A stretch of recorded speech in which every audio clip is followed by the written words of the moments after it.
Hello and welcome to BCR. Let's get your trading day started with the following financial news and market headlines. The US dollar index continued its upward trajectory last week, slightly rising above 104.00 following 3 weeks of gains, but it relinquished most of its gains later. All eyes are now on this week's US inflation data. After Jerome Powell indicated that a rate cut in March seems unlikely, the dollar surged in early February. He emphasized the need for further proof of inflation decline before the Fed could be confident in cutting rates. This week, the US will release the CPI data for January, which could determine the short-term direction of the dollar.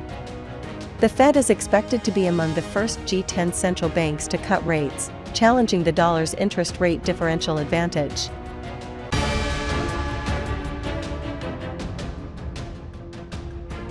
Last Friday, gold prices struggled to gain any meaningful traction and remained confined within the familiar trading range of $2,015 to $2,045, established earlier in the week. The anticipation of strong U.S. macroeconomic data, coupled with hawkish remarks from numerous influential FOMC members, suggests that the Federal Reserve will maintain higher interest rates for an extended period. This, along with the continuation of a risk-on rebound in global stock markets, has been a key factor acting as a headwind to the safe haven precious metal. However, uncertainties surrounding the Federal Reserve's path to interest rate cuts have kept the dollar's price action consolidated below recent 3-month highs.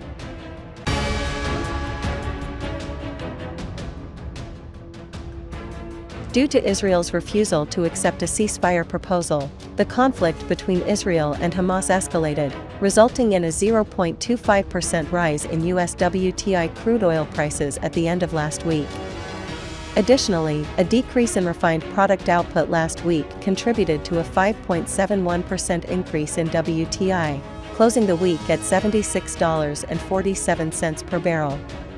Late last Friday, the Israeli military's continued assaults on the Gaza Strip led to an approximate 3% surge in oil prices. Moreover, closures of U.S. refineries led to higher gasoline and diesel prices. Attacks by Ukraine on 2 Russian southern refineries and Russia's crude oil exports exceeding OPEC+'s plans in February also propelled WTI prices. We hope you enjoyed today's market outlook. If you have any questions or topics you'd like us to cover, feel free to leave a comment. Remember to join us tomorrow morning for the freshest news and insights.